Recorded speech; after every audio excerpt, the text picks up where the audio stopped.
제가 경험한 첫 슈퍼카는 람보르기니 우라칸이었고 V10 자연느끼 엔진의 그 우렁찬 소리와 트랙에서 느꼈던 황홀한 감각은 저를 사랑에 빠지도록 만들었죠.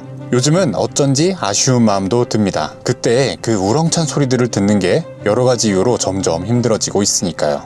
물론 람보르기니도 그런 점을 잘 알고 있을 겁니다. 그래서 그들은 우라칸이 떠난 자리에 새로운 패러다임으로 무장한 테메라리오를 배치했습니다.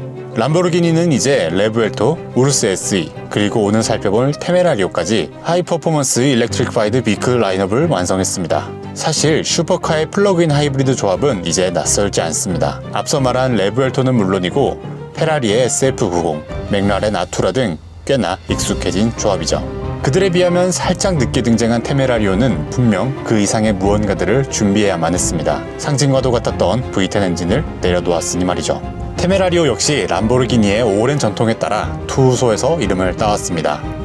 1875년에 활약했던 유명한 싸움소의 이름이며 스페인어로는 용감한 이라는 뜻을 가지고 있죠. 람보르기니의 새로운 디자인 언어를 모두 껴입은 외모는 람보르기니의 헤리티지를 잘 지키고 있습니다.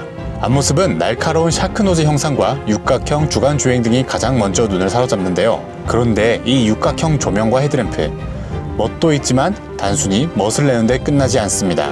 에어터널 방식으로 에어로다이나믹을 신경 쓴 디자인을 하고 있는데요. 라디에이터로 향하는 공기를 잘 모아서 전달하는 일종의 공력장치 역할을 하는 것이죠. 특히 오늘 타는 시승차는 알레게리타 패키지가 적용된 모델입니다. 탄소 섬유 소재를 차체 내외관 곳곳에 배치했고 극단적인 다이어트를 통해 25kg이 가벼워졌습니다. 겨우 25kg 가벼워졌냐고 물으실 수 있는데요. 사실 알레게리타 패키지는 에어로다이나믹 성능 향상의 목적이 더 큽니다. 기본형 대비 다운포스가 무려 67%나 강해지고 효율성은 62%나 늘렸으니까요. 우라칸 에보와 비교하면 다운포스는 158%, 퍼포먼트와 비교해도 53%나 더 강력한 다운포스를 생성한다고 합니다. 테메라리오의 진정한 하이라이트는 후면이라고 생각합니다. 과감하게 가장자리를 날려버린 리어 범퍼 형상은 모터사이클에서 영감을 받았다고 하는데요. 뒤에서 봤을 때 리어 타이어가 훤히 드러나서 낯설고도 강렬한 인상을 전달하고 있습니다. 그리고 리어 램프와 머플러 팁 주변부 등 곳곳에 육각형 디테일을 사용하고 있는 것도 포인트라 할 수 있죠. 실내 디자인은 전투기 조종석에서 영감을 받은 Feel Like a Pilot 철학을 이어가고 있습니다. 이제는 전투기와 여객기의 콕핏도 아날로그 버튼을 줄이고 디지털 디스플레이로 전환하고 있는 만큼 테메라리오의 운전석에서도 3개의 디스플레이가 눈에 띄는데요. 운전석의 디스플레이는 12.3인치, 중앙 인포테인먼트 모니터는 8.4인치이며 조수석 디스플레이는 9.1인치를 장착했습니다. 조수석은 특히 자동차의 속도와 기어 단수, 주행 모드, 엔진 회전수 등을 확인할 수 있어 일종의 코-드라이버와 같은 경험을 하는 것이죠. 실내 공간이 한층 여유로워진 것도 좋습니다. 우라칸까지만 해도 머리 공간이 살짝 부족했고 헬멧을 쓰면 여지없이 천장에 닿았는데요. 지금의 테메라리오는 그보다 훨씬 거주성이 좋아졌습니다. 여러분들이 잘 아시다시피 이 차는 4.0L V8 플러그인 하이브리드 시스템을 가지고 있습니다. 사실 저는 테메라리오를 보면서 그런 생각을 했어요. 레브엘토도 V12를 유지하면서 플러그인 하이브리드 시스템을 적용을 했는데 왜 테메라리오는 V10을 유지하지 않고 V8 엔진을 사용해서 플러그인 하이브리드를 탑재했을까? 이런 궁금증이 좀 있었습니다. 그에 대한 힌트는 람보르기니의 CTO 루벤 모어의 입에서 찾을 수 있었습니다. 람보르기니도 역시 V10을 지키고 싶어 했어요. 우라칸에서 그 황홀한 소리들 이런 것들을 너무나 지키고 싶었고 그러기 위해서 방법을 많이 찾아봤지만 V10을 유지하려면 문제가 좀 있었습니다. 10기통을 유지하기 위해서는 결국 환경 규제에 맞춰야 되는데 이 환경 규제에 맞춘 10기통을 만든다? 그렇다면 결국 팬들이 원하는 그런 우렁찬 소리는 만들 수가 없다는 결론에 도달을 한 거였어요. 자, 그리고 두 번째로 무게와 직수적인 연관이 있었습니다. 아무래도 이런 차들은 무게가 무거워질수록 어떤 운동성이나 이런 손해보는 것들이 많잖아요. 안 그래도 지금 이 V8 엔진의 플러그인 하이브리드 시스템만 들어와도 우라칸에 비교해서는 약 200kg 정도 무거워졌는데 만약에 V10 엔진을 유지한 상태로 플러그인 하이브리드를 넣었다 이러면은 무게가 거기서도 더 늘어날 거는 불보듯 뻔한 일이었죠. 그거를 절대 람보르기니가 원하는 건 아니었을 거예요. 자, 그래서 람보르기니는 운동성을 위해서 작고 가벼운 V6 엔진을 넣는 것도 한번 고려를 해봤지만 아무리 생각해도 람보르기니를 원하는 팬들이 V6 엔진은 절대 원할 것 같지 않다 이런 결론에 도달해서 람보르기니가 이 차만을 위해 완전히 새롭게 개발한 그런 엔진입니다. 이름은 L411이라고 부르고요. 특징이라고 하면은 10,000rpm이죠. 자, 그럼 그 10,000rpm에 대한 비밀을 한번 좀 알아볼 필요가 있는데, 이제 크랭크 샤프트의 비밀이 있습니다. 자, 우리가 일반적으로 8기통 엔진이라고 떠올렸을 때 사용하는 크랭크 샤프트는 크로스 플레인 크랭크 샤프트입니다. 그런데 이 차는 플랫 플레인 크랭크 샤프트가 들어가 있어요. 자동차 좋아하시는 분들 요즘 여기저기서 플랫 플레인 크랭크 샤프트 많이 들어보셨을 거예요. 그래서 뭐 좀 설명을 드리자면은, 우선 가볍습니다. 크로스 플레인 크랭크 샤프트에 비해 가벼운데, 크로스 플레인 방식은 엔진이 회전하는 이 진동을 잡기 위해서 샤프트에 약간 무게추 같은 걸 달았다라고 이해하시면 편하거든요. 대신에 이 플랫 플레인은 그 무게추를 없애고 회전 질량이 가벼워지는 거예요. 여러분들이 뭐 약간 뭐 무거운 추를 들고 이게 돌린다라고 생각해 보시고, 그 다음에 가벼운 뭐 볼펜 같은 거 들고 돌린다 생각해 보세요. 당연히 이 가벼운 걸 돌렸을 때 내가 손을 더 빨리 부담 없이 회전할 수 있잖아요. 회전 관성이 줄어들기 때문에 10,000rpm까지 돌리는 게 가능해지는 거죠. 거기다가 이제 커넥팅 로드를 티타늄 소재를 사용을 했어요. 굉장히 가벼운 소재. 그런 것들을 모두 통해서 10,000rpm이라는 초고회전 영역으로 도달할 수 있고, 진짜 날카롭고 자극적인 배기음을 얻을 수 있었던 겁니다. 자, 그렇다면 이게 장점만 있을까요? 제가 아까 크로스 플레인 말씀드릴 때 이제 진동을 잡기 위해서 좀 사용하는 구조다, 진동 감소에 좀 효과가 크다라고 말씀을 드렸는데, 자, 그 말은 플랫 플레인 구조는 어쩔 수 없이 구조상 소음과 진동이 발생할 수밖에 없다는 겁니다. 그래서 이 람보르기니 이 차에 좀 의도적으로 기분 좋은 소음과 진동을 좀 심어놨다고 저는 생각을 해요. 이렇게 운전하면서 느껴지는 게, 당연히 엔진이 회전하는 것들이 느껴지고 좀 진동 같은 게 느껴지는데, 이런 것들이 전혀 불쾌하다거나 그런 게 아닙니다.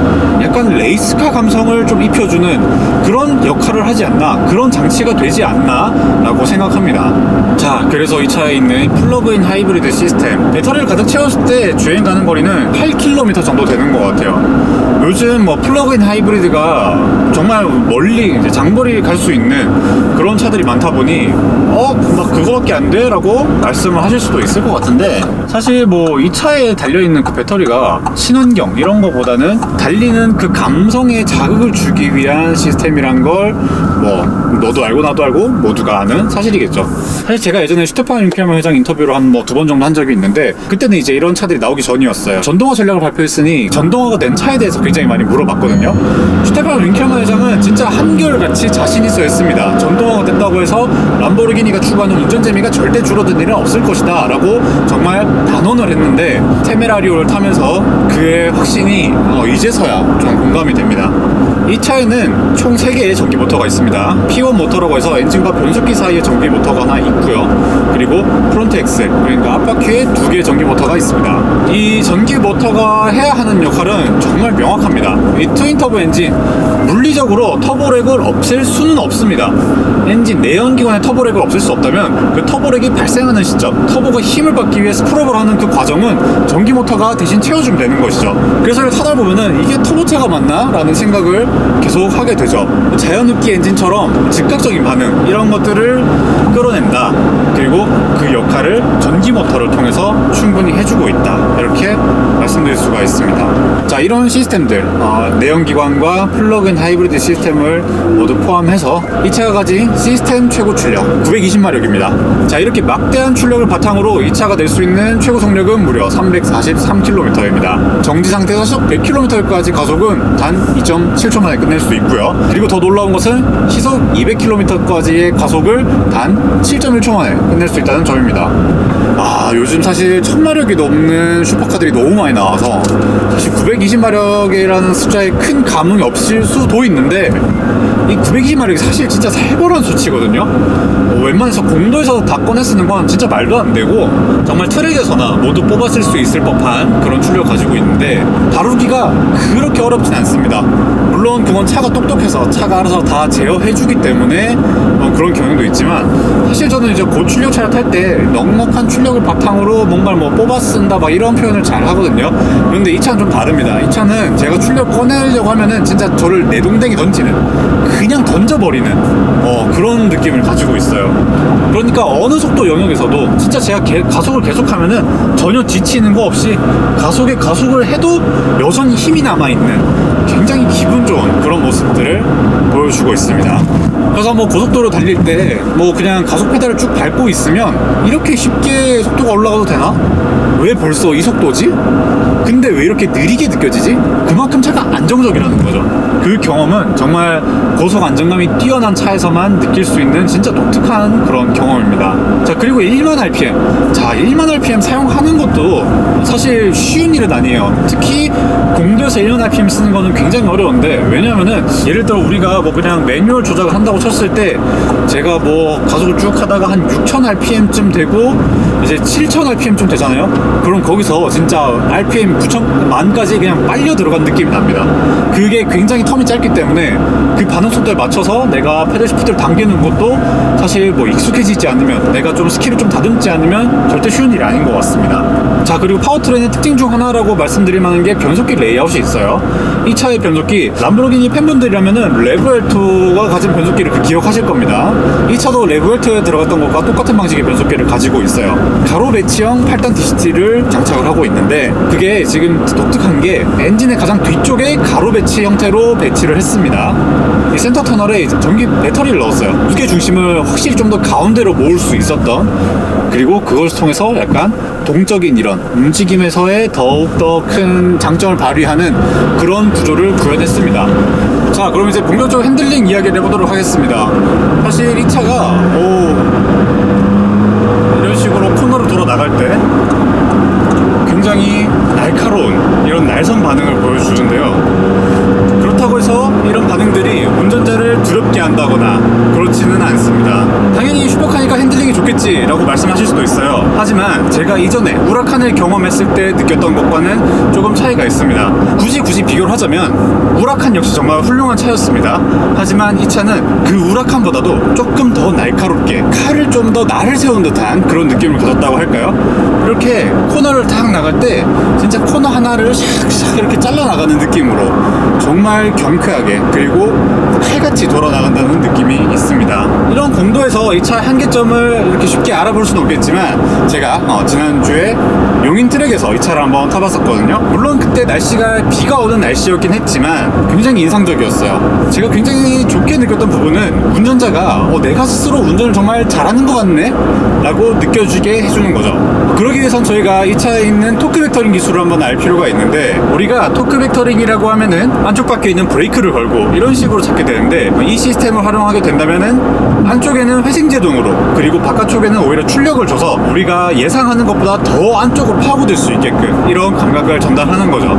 그래서 이 정도면은 언더스티어가 나지 않을까 순간적으로 걱정이 되는 상황도 있는데, 그때 정말 마법처럼 차체가 안쪽으로 확 날려 들어오는 이런 느낌들이 정말 인상적이었습니다. 그리고 아까 용인에서는 제가 비가 오는 트랙 탔다고 말씀드렸잖아요. 그럼 자연스럽게 이제 뒤가 날아가고 이런 모션들이 나올 수밖에 없는데, 진짜 거짓말처럼 그냥 카운터 스티어 살짝만 줘도 차가 알아서 자리를 잡는, 그래서 내가 운전 정말 잘하나? 약간 이런 착각을 느끼게 만들어주는 것 같습니다. 이런 고속 코너를 날아갈 때도 마찬가지예요. 지금 뭐 그냥 스트라다 모드거든요. 가장 기본적인 모드인데도 이렇게 빠른 속도로 싹 말아 나갈 때 내가 스티어링 휠을 조향하는 만큼 차가 정말 솔직하고 예민하게 따라오는 이런 느낌들이 정말 매력적입니다. 자, 이제 스포츠 모드로 놓고 한번 달려볼게요. 지금 이렇게 노면이 울퉁불퉁해서 차체로 이게 뭔가 많이 들어오죠. 그럼에도 불구하고 지금 제 손으로는 프론트 타이어가 어떻게 지금 굴러가고 있는지, 지금 내가 달리고 있는 노면 상태가 어떤지 굉장히 선명하게 들어옵니다. 굳이 비교를 하자면은 약간 일반적인 자동차가 그냥 우리가 FHD 모니터 이런 거 사용한다고 치면은, 얘는 4K, 나아가 8K 모니터를 사용하는 것처럼 굉장히 높은 해상도의 선명한 피드백을 느낄 수가 있습니다.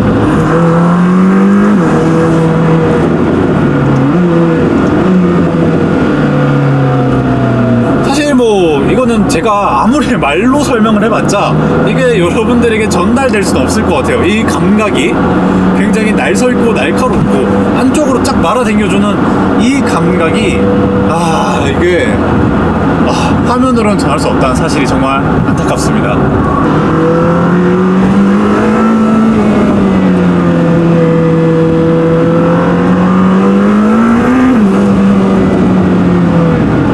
그리고 이렇게 잘 달리는 만큼 잘 멈출 수 있어야겠죠. 브레이크 페달은 조금 무겁습니다. 이 정도의 페달 담력을 가지고 있어야 제가 뭐 트랙에 나가서든 약간 좀 스포츠 주행을 할 때 브레이크를 통해 차를 컨트롤하기에 굉장히 수월하다, 이렇게 말씀드릴 수가 있겠는데, 브레이크만 통해서도 이 핸들링을 어떻게 조절할 수 있는 이 느낌, 이거는 운전 잘 하시는 분들은 사실 저보다도 더 잘 아실 거고, 그런 분들에게 이 정도 페달 담력 얼마나 중요한지 잘 아실 거라고 생각합니다. 그런 점에서 봤을 때 이 테메라리오가 가지는 이 제동에 대한 확신, 믿음은 굉장히 뛰어나다, 이렇게 말씀드릴 수가 있겠죠. 그래서 초고속으로 달리다가 급하게 정지를 해야 할 때도 정말 차체가 정말 안정된 상태로 거의 땅에 주저앉듯이 감속을 하는 그런 모습을 보여주고 있습니다. 슈퍼카에서는 그런 게 참 중요한 것 같습니다. 물론 정말 강력한 자동차지만 그 강력함이 인간을 이기려 드는 것이 아니라 운전자를 더욱 즐겁게, 그 강하다는 울타리 안에서 마음껏 안심하고 즐길 수 있게 만드는 거죠. 마지막으로 감성적인 부분, 배기 사운드입니다. V10의 울음소리가 사라져서 아쉽다고요? 람보르기니는 사운드 오브 레볼루션이라는 어쿠스틱 엔지니어링을 통해 만 RPM에 도달할 때 터져나오는 스크린 사운드를 완성했습니다.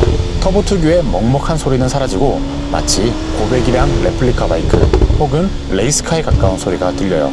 코르사 모드에 두고 달리면 다운시프트를 할 때마다 펑펑 터지는 백파이어 사운드가 온몸을 자극하죠. 저는 오늘 이 차를 몰면서 한 가지 감정을 꽤 오래 느꼈습니다. 설렘인지 질투인지 아니면 그 둘이 섞인 감정인지 정확히는 모르겠어요. 다만 확실한 건 만 RPM이 터지는 순간 저도 모르게 웃고 있었다는 겁니다. 손에 닿을 수 있을지는 모르겠습니다. 하지만 닿고 싶다는 마음만큼은 이 차가 확실하게 심어줬습니다. 그걸로 충분한 차입니다. 람보르기니 테메라리오, 지금까지 모터트렌드 조영규였습니다. 감사합니다.